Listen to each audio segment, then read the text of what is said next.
4월 26일 임의 신학기의 새벽 기도입니다. 기도하겠습니다. 하나님 아버지, 이 시간 저희가 주님 말씀 앞에 나아갑니다. 주의 임재 앞에 나아갑니다. 하나님 함께 하시고 우리를 주의 능력과 주의 영광으로 온전케 하여 주시옵소서. 감사드립니다. 예수님의 이름으로 기도드렸습니다. 아멘. 찬송가 621장입니다. 621장 찬양 드리겠습니다.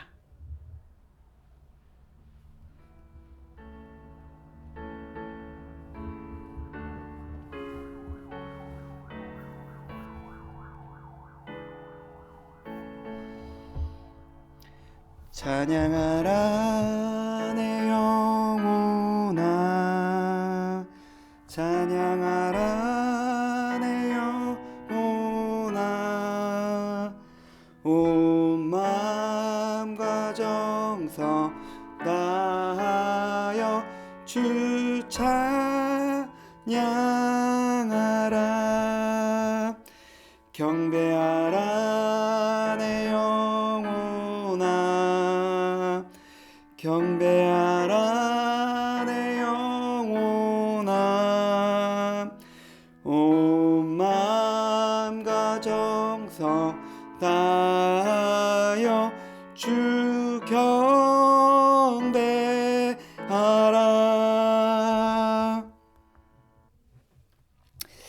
하나님의 말씀은 마가복음 4장입니다. 마가복음 4장 28절에서 말씀 보겠습니다. 마가복음 4장 26절입니다. 마가복음 4장 26절 말씀입니다.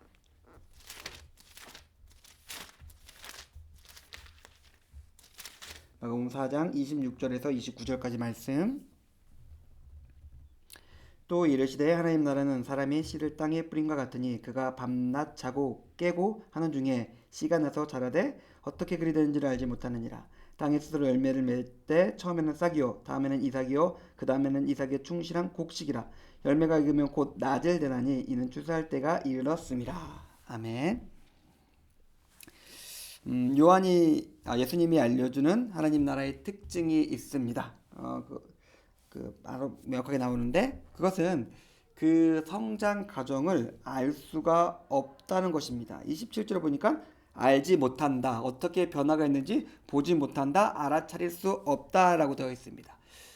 우리가 요한복음 3장에 예수님께서 하나님 나라를 설명해 주시면서 성령의 역사를 바람이 임의로 부는 것처럼 우리가 알 수도 있고 볼 수도 있고 알지도 보지도 예측하지도 못한다고 알려주고 있습니다. 하나님 나라는 명확하게 우리에게 한 가지 특징이 있다면, 우리가 계획하거나 우리가 만들거나 우리가 성취하는 것이 아니라는 것입니다.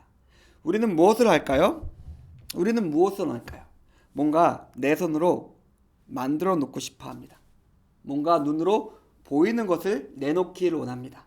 하지만 예수님은 분명하게 오늘 본문에서 하나님 나라는 그런 것이 아니다라고 이야기해주고 있습니다. 너가 볼 수도 없고 만들 수도 없고 알 수도 없고 너희가 어떻게 할 수 있는 것이 아니다. 우리는 종종 우리가 하나님 나라를 건설하는 것처럼, 우리 손으로 뭔가를 만들 수 있는 것처럼 착각을 합니다. 그 모든 것은 성경은 분명하게 하나님의 주권이라고, 하나님의 권능이라고 설명해 주고 있습니다. 우리의 의지와 노력은 우리의 의가 되고 우리의 공이 되기 때문에 그렇습니다. 우리는 먼저 하나님 나라 일을 한다. 일을 할 수는 있습니다. 말씀을 따라, 성령의 인도하심을 따라 그것을 매일매일 순종하며 살아가는 것 뿐이지, 그것으로 우리가 뭔가를 만들 수 있다고 착각을 하게 된다면 우리는 자기 의나 자기 성취에 도취되어서 우리만의 나라를 만들게 될 것입니다. 우리가 볼 수는 없지만, 우리가 알 수도 없고 이룰 수가 없는 것이지만, 하나님 나라 그리고 하나님 나라 백성의 삶은 또한 그렇게 무질서한 것이 아닙니다. 성장하며 순서가 있습니다. 싹이 나고 이삭이 맺히고 나무가 자라고, 그리고 그 이삭에 풍성한 곡식이 맺히게 됩니다. 우리는 지겨운 하루의 삶을 반복하는 것처럼 느껴질 수 있습니다. 그냥 매일매일 똑같은 삶을 반복하는 것처럼 보일 수 있습니다. 하지만 하나님 나라 백성이 말씀 가운데 기도하면서 경건과 거룩을 위해서 살아가고 있다면은 그 삶에는 매일매일 삶 속에서 우리가 알 수는 없지만은 어느 순간 돌아보면은 우리의 삶은 전혀 다르게 사라지고 있을 것입니다. 상점 백회처럼 요만한 씨앗이었는데 이만한 나무가 되었네. 우와, 이 나무에서 이렇게 많은 풍성한 곡식이 열렸네. 라는 변화가 우리의 삶 속에 있을 것입니다. 우리가 우리의 삶과 우리의 시간을 한번 되돌아보면 어떨까요? 나의 삶에는 어떠한 변화가 있었을까? 한 달, 10년, 20년.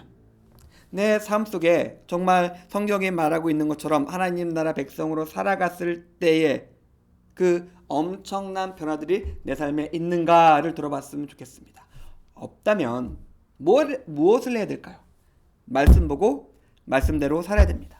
기도하면서 성령님의 음성을 듣고 그 음성에 순종하며 살아야 됩니다. 그게 우리가 할 수 있는 최선이고 우리가 언제나 해야 되는 일임을 우리가 기억했으면 좋겠습니다. 이런 모든 과정을 통해서 예수님께서는 29절에 분명하게 우리에게 알려주시는 것이 있습니다. 마지막 시간이 있을 거야 라고 알려주고 있습니다. 추수할 때가 있을 것이고 심판하는 날이 있을 거야 라고 알려주고 계십니다. 우리가 이 땅에서 살아가는 모든 삶은 그 시간에 풍성한 곡식을 추수하는 것에 있고 하나님의 마지막 심판의 보좌 앞에 담대히 나아갈 수 있는 담력, 열매, 달란트를 만들기 위한 삶을 살아가는 것입니다. 우리를 위한 것이 아니라 그 시간을 위한 삶을 우리는 살아야 됩니다. 사랑하는 성도님들, 우리가 오늘 하루 삶을 시작하고자 합니다. 여러 가지 삶이 있긴 하겠지만은 우리가 먼저 이것을 기억했으면 좋겠습니다. 예수님께서 마태복음 5장에서 말씀하셨던 것처럼 너희는 먼저 그 나라와 그의 의를 구하라 하셨습니다. 우리가 말씀 가운데 기도하면서 하나님의 뜻 가운데 하나님의 나라를 위해서 살아가면은 우리의 삶 속에서는 오늘 말씀에서 이루는 이런 변화와 풍성한 삶이 있을 것이고 또한 거기에 더해서 하나님께서 우리가 그렇게 가지려고 했고 우리가 그렇게 얻고자 했던 우리의 필요한 모든 것을 채우실 것입니다. 이 하나님의 약속과 하나님의 말씀을 믿으면서 오늘 하루도 승리하시는 임매신성교회 교우님들의 오늘 하루의 삶이 되기를 주님의 이름으로 축원드립니다. 기도하겠습니다. 하나님 감사합니다. 오늘 말씀을 통해서 우리의 삶이 어떠해야 될지를 생각해 봤습니다. 매일매일 똑같은 삶을 살지만은 말씀 가운데 기도 가운데 성령의 능력으로서 우리가 승리할 수 있게 도와주시고 하나님이 원하는 삶의 모습이 매일매일 내 삶 속에서 나타나며 정말로 풍성한 곡식과 추수를 이루는 삶을 살아갈 수 있게 우리와 함께하여 주시옵소서. 감사드립니다. 예수님의 이름으로 기도드렸습니다. 아멘. 감사합니다.